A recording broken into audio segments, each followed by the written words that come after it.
This is a screenshot of the cover and also the content. That shows you what covers. 3D printing in schools, 3D printing in universities, teacher training, standalone introductory courses. And one of the reasons for doing all this was having a 3D printing European survey that we did. This gives some relevant stats in terms of extracted from the guide to show what there is available now.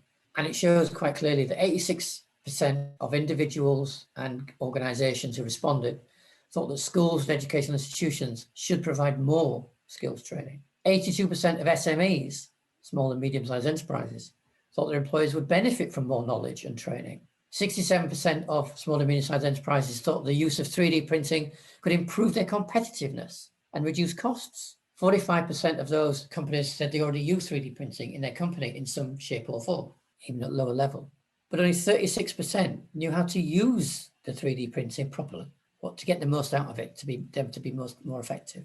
And more tellingly than ever, only 9% of the educational institutions who responded said they offer standalone 3D printing courses. Many of them actually offered some insight into 3D printing, but within a computer course or a robotics course, not standalone. So you don't really get them. They are just an add-on. And if you're not totally interested into robotics, then you wouldn't do it. So you miss out. Hence, only 9% they offered it. But 86% of respondents, the individuals, want it. So there's the disconnect, which we are hoping to try and encourage. We can start this process by putting something there on the table for people to consider. Hopefully that will encourage more people, if they see the demand, to develop more courses.